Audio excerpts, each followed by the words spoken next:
Hello, everyone. I hope you're doing well. I hope you're taking your 5 a day to pray and meditate. I know I am, even more so now than ever.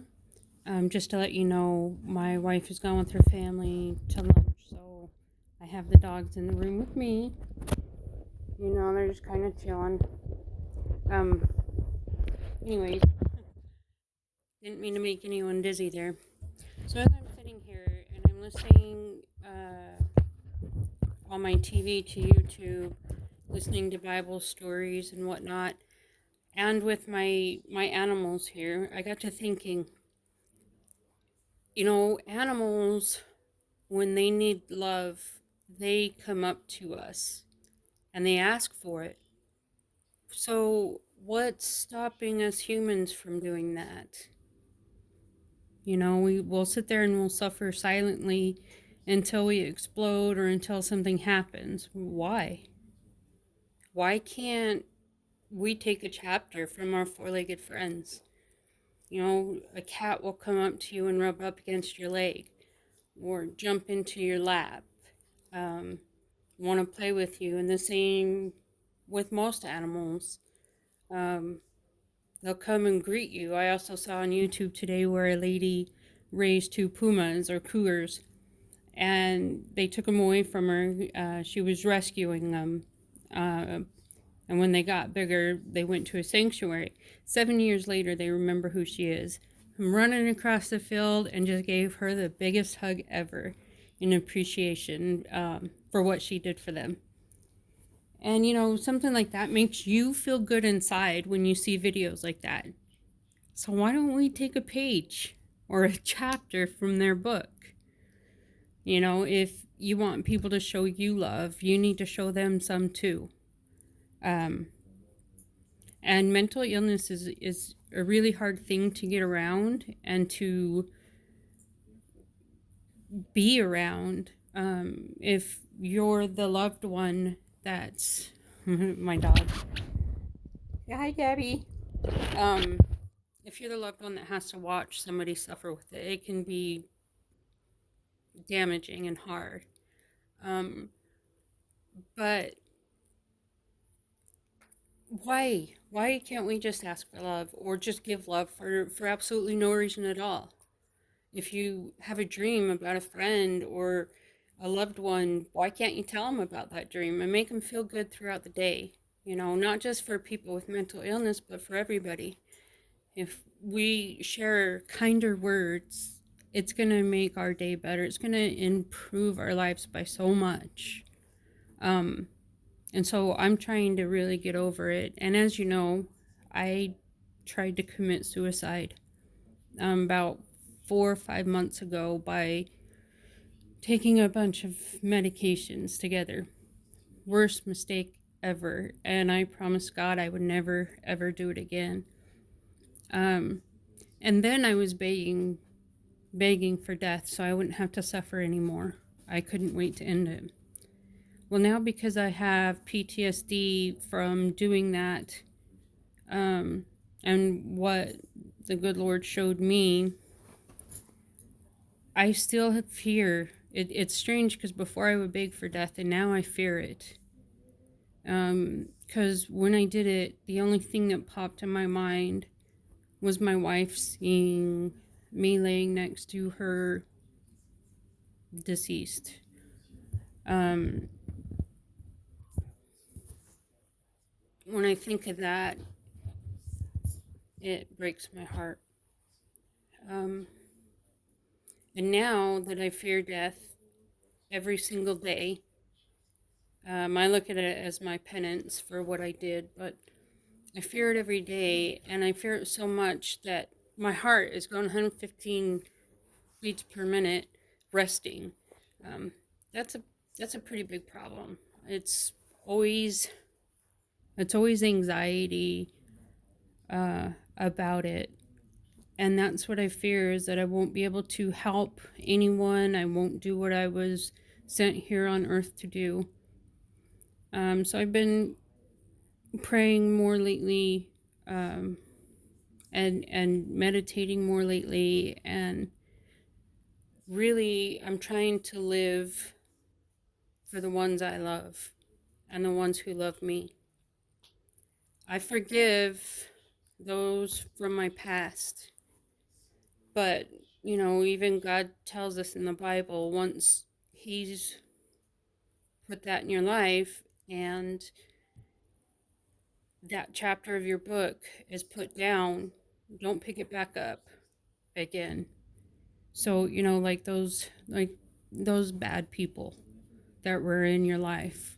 Maybe someone took advantage of you, maybe moved into your house, brought all their kids, you got them a good job, a good career, and as soon as you say, hey, I need some help paying some bills, they bolt.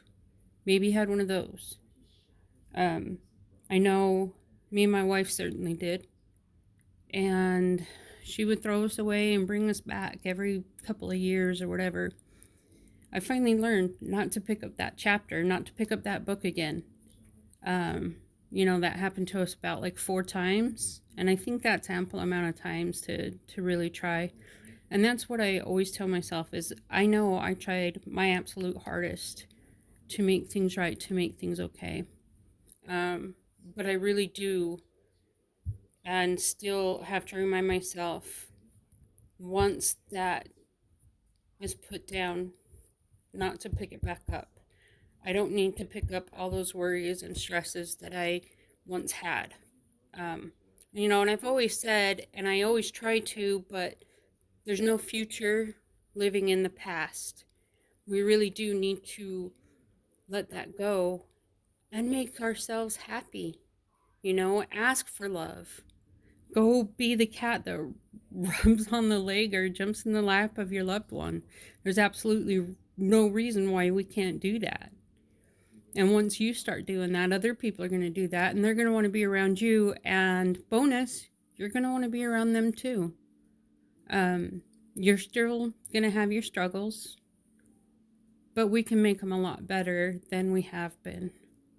We're too busy focusing on ourselves and poor me, this happened to me, that happened to me. And you've heard me before talk about choices. We all have our choices in life. It's the same with happiness. We can choose to be happy. We can choose to make someone else happy. And choose not to abuse yourself with negative words. Okay, for example, people are playing games on social media all the time.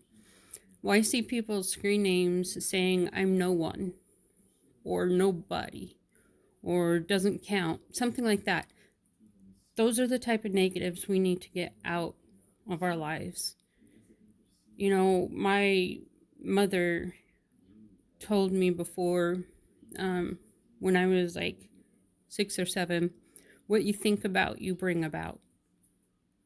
And I just kind of laughed it off. I mean, what kid wouldn't? But it's in this case, it's really true.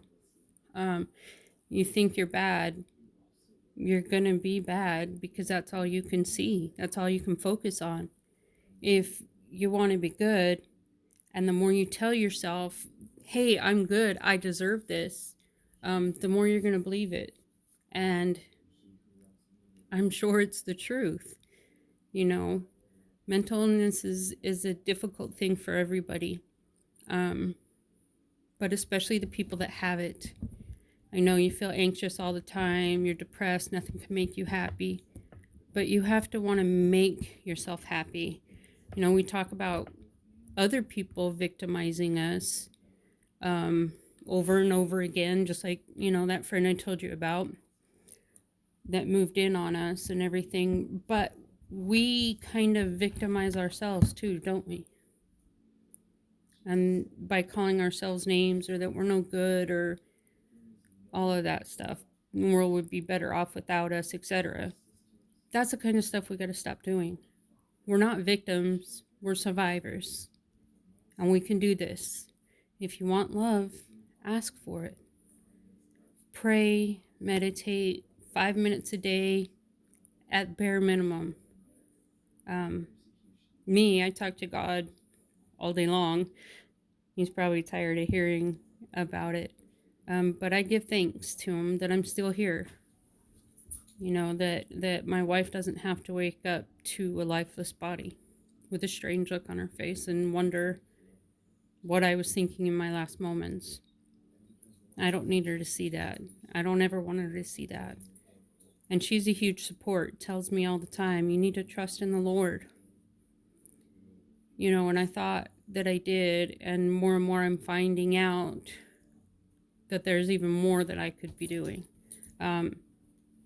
But yeah, love, people. Love is everything. It's the greatest gift we have. Cherish that, ask for it, give it.